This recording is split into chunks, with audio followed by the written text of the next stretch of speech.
Hi, fellow traders. I hope everybody had a great day today. It was a lot of slow for me today, and we're gonna kind of go over my day. We're gonna recap the Facebook swing trade. That turned out to be an incredible trade for this month. Couldn't really ask for any more, so we'll go over that too as well. But the message I wanted to give you guys today, and I'm going to tell you, I'm a real patient person. I'm real personable. But one thing I get sick of is hearing excuses. You get sick of hearing excuses. I can't do this because of that. I can't do this because of that. I can't do this because of this. I'm going to tell you, I lived that life. I lived that life of excuses. But I'm going to tell you, a lot of you, I've been there. I know the struggles. I know what it's like to, not have what you want and want it so bad that it hurts. I know that. That's why I started this community. Because I know the worst thing in the world is for somebody to, throw away $3,000, $4,000, $5,000 thinking that they're going to get a shortcut of this miracle system, and it's their hard-earned money, and they realize it's not what it actually appears to be. You got to put more into it, and they just don't have it, and then they're out. All that money, that hard-earned money. And I know how it feels. Guys, I'm going to tell you, I came from as low a point as you ever want to be. I mean, I know what it feels like to sit in bankruptcy court and listen to people, listen to them lay all your life out there for everybody to see. Because you're not in there by yourself. There's a group of other people in there with you. I've been there. I've been to the point where I had to just go out and do what I could to scrape up, some money so that I can give my daughter the birthday that she deserves. I've been there. And you know what? The sad part about it is I got there because I used every excuse in the book as to why I couldn't be the father, the husband, the provider. There was always some excuse, some reason why I couldn't do it. But there really wasn't an excuse. The only reason was I didn't take the shot. I didn't believe in myself enough and to realize that my time is now. Take the shot. And that's what you guys have to do. And I showed you, if you watch the video or the webinar I did this weekend on how to start day trading with $1,000, I showed you how you can get some basic education for free. I don't know if any of you have been in Kanal's webinar the last 2 nights. I mean, this guy, he was there from 8 o'clock to like 10:30, beyond 10:30 every night. And you could learn some good things. Yeah, you're not going to see it in action, but you're going to learn. You're going to get the foundation. You're going to get the fundamentals. The video series I shared with you that's on YouTube. You're going to get the fundamentals. And that you got to have that before you can get in and think about you're going to start trading. But you got to take the shot. And it doesn't matter whether you join me or anybody else. It doesn't matter. You have to find a place that you fit in, that you feel comfortable. But you got to take the shot. You can't have all these excuses. Like this picture here, and I know over the last year, 2 years, I've shared several pictures of me looking at this same arena. When I was younger, 10 years ago, 15 years ago, and I had every excuse in the world as to why one of those weren't my boats over there. Now there's one sitting there. That's because I took a shot. I took a shot on me. I believed in me. And, that's where I am. So you guys believe in yourself. Understand what it's going to take to get you to where you need to be. And just do it. If you fail the first time, try again. If you fail the second time, try again. That's why we start trading small. So we could fail, often, but we won't be losing much. We'll still be in the game, and through every failure is going to come 2 successes. And pretty soon, our successes are going to far outweigh our failures. And we'll be well on our way. So don't use these excuses. I'm going to tell you, I was living proof of how low having an excuse for everything or a reason why you can't do this and can't do that, can get you to your lowest point. All right, guys. So let's take a look at this Facebook swing. This was a great swing for this month. Guys, swing trading is my part-time job. Just like, the swing trading and the all-day holds, that's like my part-time gig. But the part-time gig is actually carrying me right now because trading back in SureTrader, I'm going to make more money doing this. I'm going to make more money in swings and all-day holds because, I'm there to try to help you guys get to the next level. Now, I'm back trading in SureTrader. That's where I started. And I have to show you that you can be successful. I was one of these guys back in the day that cried, bitch, moan, and complain about SureTrader and it this and it that. But what you got to do is realize how to use it. It could be the most important tool that you have right now. Because, if you had it, you wouldn't be in it. But you don't have it, so this is where you got to be. And, if all you want to do is whine, bitch, moan, and complain, then quit. What the hell are you doing this for? Just stop. And once I realized that, I was like, look, you're whining like a little baby. You're never going to get anywhere. You're just making excuses again as to why you can't get to where you want to be. Stop with the excuses. Learn how to use the tool for what it is. And for me, the rest is history. So that's what I'm trying to do with you guys.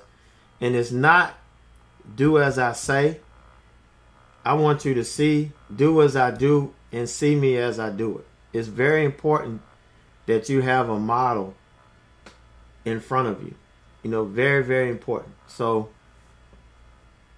that's what I'm trying to do. But sorry, I got off on the wrong tangent. But, swing trading is my secondary thing. That's why I scan once a month.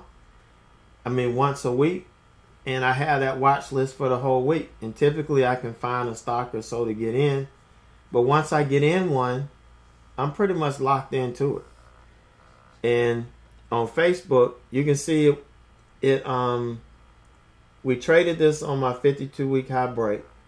Now, you never want to trade the first 52-week high break because that's for suckers.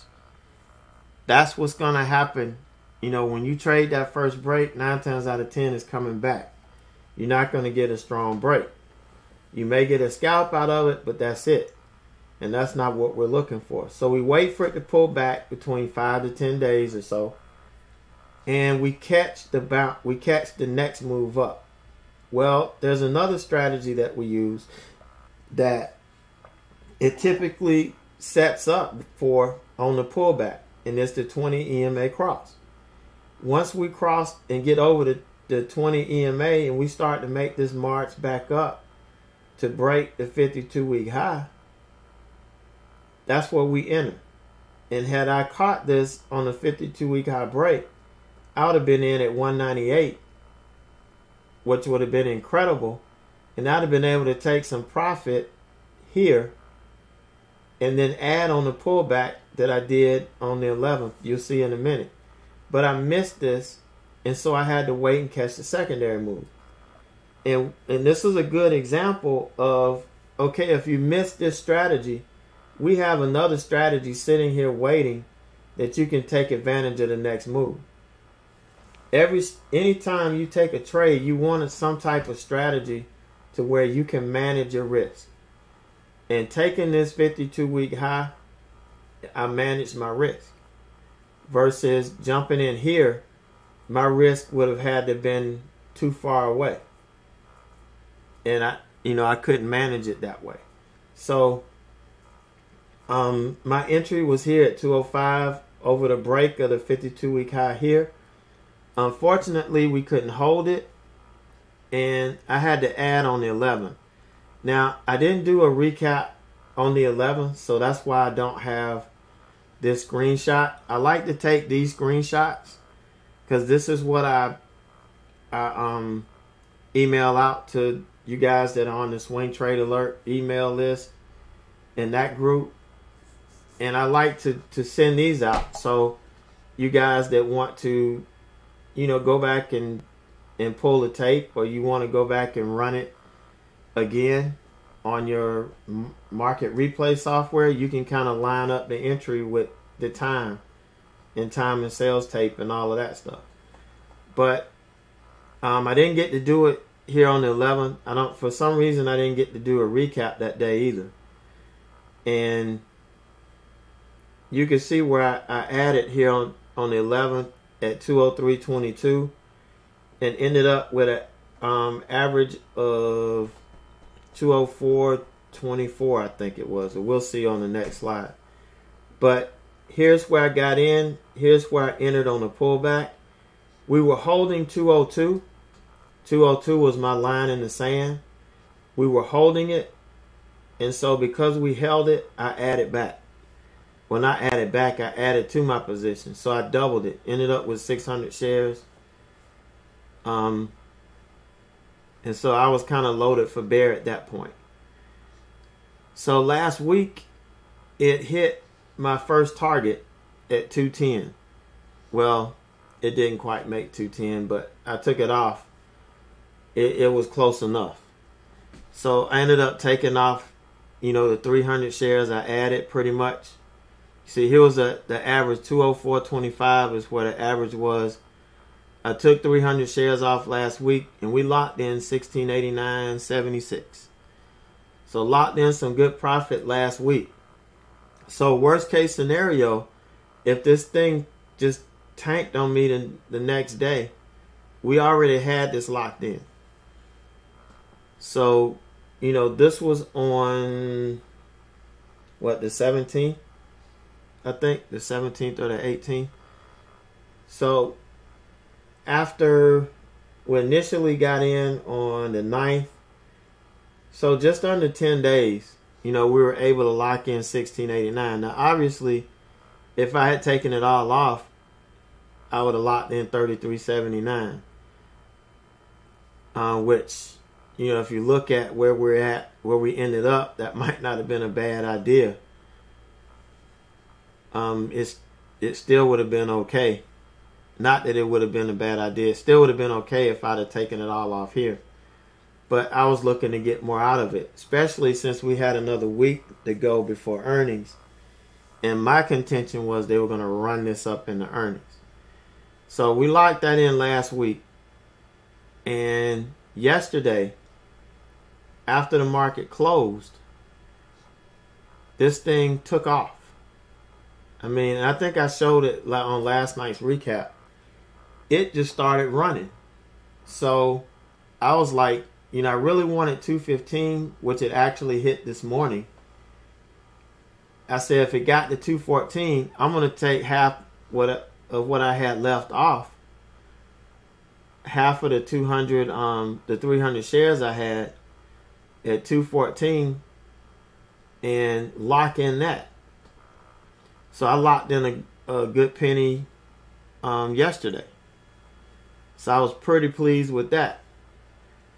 And today I knew that I was going to get out. For some reason I thought they reported at the open, that Facebook reported before market open on Wednesday. They actually report after market close.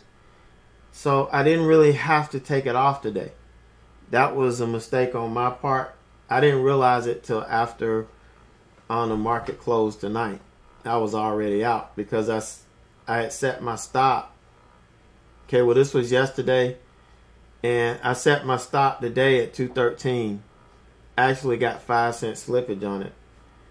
It just went down and took my stop out, and it never really got down that low again. So, you know, shame on me for doing that. I didn't have to. I could have left it at 212 or whatever and then waited to see if we made a run up in the morning. But, you know, that's fine. Woulda, coulda, shoulda. You know, I stuck to my plan that I had. You know, I didn't change midstream. So closed out today, locked in 1302.88. And the total, I believe, is 42.94.77 is what we got. Now, I'll verify that tomorrow. You know, tomorrow morning, you guys can log on to the website in the swing trade update one. I can't download it till after midnight. You know, once it clears, I can download it and it'll show my trade for the day. And that'll give me the accurate cost. I know this is usually pretty accurate, but for the overall trade, commissions and fees and all that for all of the entries and exits, it'll factor that and it'll give me the real deal, the legit price. But I was very, very happy with this. Very happy with this trade. If I could do one of these a month, I'd be set. You know, because I would probably trade it a little bit better and maximize the potential of this a little bit more. This could have easily been a $5,000 trade had I got in on, you know, back here on the cross. Had I got in back up in here, right in here on this day at 198, this could have easily been a $5,000 trade. Because you see, we trended up the whole time. You know, we went up, pulled back, went up, pulled back, you know, went up the whole time. So real nice here. So today, let's take a look at some charts from today. We'll end the show here. And let's blow up this chart. All right, so VZ, this was on our watch list this morning. And I didn't trade this because there were too many there were too many strikes. Okay, number one, it was over 1 billion share float. Number two, the ATR wasn't where I like it to be. Number three, it put in this real wicked candle here. This is an opening 5-minute candle. Now, whenever a candle prints like this and we have the wick longer than the body, I never use the wick for my opening range. I use the top, the high and the low of the body. That's what I go by for my opening range. So I wasn't going to get in on a break because we had a level here less than 20 cents away. So I wasn't going to take that. Plus, it was right there where this thing dipped down before and pulled back up. So I figured there was some support through here. So I didn't want to get it there. I was going to wait and see if we can establish below here. But then I looked at, here we got red to green. So this will be a no-go. And then under this, look how close these levels are. So for me, it was just too much risk for me to incur to take this trade. And so I didn't. But if you look at it, this would have been a solid trade from here all the way down. It did move a point, which is the minimum move I really look for. It did move a point, but it had to get through multiple levels of support in order to make it. And it wasn't worth the risk. So I didn't trade this for the opening range. I didn't trade it for the reversal for the same reason. Running into all these levels. You don't know if it's going to hit one and reverse. You don't know what it's going to do. So once it gets like that, the best thing to do is just sit back and let it work. Let it do its thing. So you can see here, we pulled back. We could not break the opening range low. I mean, not opening range low. We could not break yesterday's close price, which is green to red line or red to green, whichever way you're going with it. And we pushed back up. So for me, this was done. You know, I didn't see a trade in this for me anymore. But here's where a lot of new traders get sucked in. Here we reject the 50. They get short on a rejection. But look how close this level is. You don't want to do that. So it really didn't make that big of a move. If you got short here just over 51, it never broke through 50.80. And then we pulled back above all of this mess, rejected the 50 again, and just traded sideways. And here there were more people getting short here. You know, the whole time I'm saying, you know, no, this isn't a good idea. But when it bounced here, it set a higher low. So I could draw this, I could just draw this trend line right to here and then just extend it out, which is what I did. And there's no shorts here. Even though we broke down here, you got an ascending support that's built in right here. So there's no trade on this until this breaks. And then when this breaks, you got a level of support right here. So there was no trade on this throughout the day. You know, really no trade on it. See, it never did really crack this at all. Never did make a new low relative to this. And then after the close, you know, this thing pushed up. But this is the type stock that can take your money if you're trying to force a trade on something. There was no trade for me today out there, you know, from my watch list. Now, Momo did, Momo did kick in, and it did give us an opportunity to get in here. I just didn't take it. You know, I was pretty much disengaged by here, but we did see this, and, you know, this was kind of like a bear flag forming here. And then here was a sell-off, a dip below, and, you know, it ran down pretty good. So this was a pretty decent trade. This was a good entry here where you could risk off the 9 and just ride the 9 down. You know, even through here, it never really buckled. You know, as long as we didn't take out this here, which we didn't, I mean, you're good to go. So Momo was good. I missed it. The other trade, the other one we had on watch was what was it? All right, so it's WHR. That's the one. Now this one was on our watch. I couldn't trade this because I don't have enough capital. Yeah, I could have done this with 50 shares, but I didn't want to. I didn't know what it was going to do. This was breaking out to 52-week low, and I've had some issues with these over the last couple of weeks of not really going down anymore, but turning around and pushing back up. So if I couldn't take this with 100 shares, I didn't want to take it. But this would have really worked with the 100 shares. So here is the opening range low. Now this wick is pretty much the same length as the body. So I deferred to the wick here. But you could have gotten in under the body too and just had to withstand a little bit of choppiness. But here's the correct entry for me.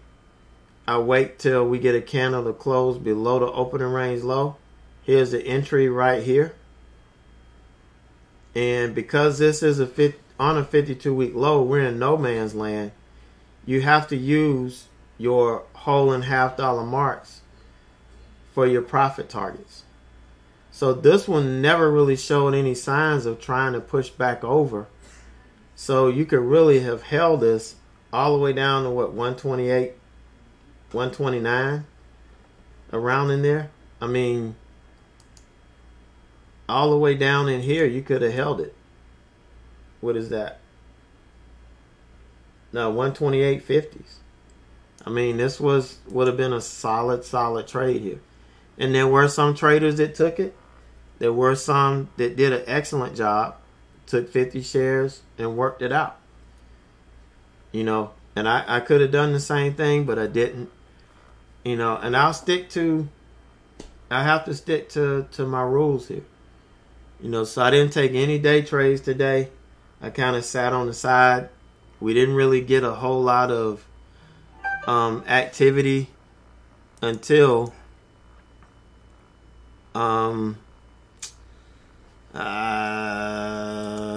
what stock was that? NVRO, until NVRO took off, and we had some excitement, you know, after going into the close today. You know, this was awesome. But this is the most exciting part of the day happened, you know, well after 3 o'clock. But, you know, that was my day in a nutshell. I'm real pleased with the Facebook swing. So we'll look to get some day trades here, you know, going into the rest of the week. You know, it just depends on if the opportunity presents itself. You don't force it. You know, this is why it's so hard to be consistently profitable when you start out, because you think you're at your platform every day and you got to take a trade, and you don't. You don't have to take a trade. If it doesn't set up, don't take a trade. Who cares if you know, only average $10 a day for the week? You know, who cares? It's not about that. It's about you learning how to trade and building discipline. Because as you develop skill and you increase your position size, you're going to make more money. It's just that simple. But the hardest part of trading is to be consistently profitable. You know, you're not going to go from consistently red every week to being green by $1,000 or $1,500 a week. That's not the normal progression. So you're going to have to progress. It's going to take steps. And, you know, that's what we're focusing on in here. That's why I'm doing this right alongside you. You know, it's up to you to follow my lead or not.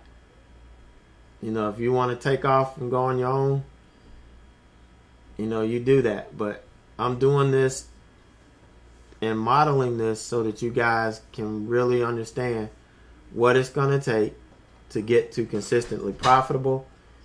And then it won't be nothing for you to go from making $100 a day or averaging $100 a day to $1,000 a day. You know, that's going to be the smoothest road once you get through this. All right, guys. So that's going to do it for me. Take it easy, and I will see you guys tomorrow.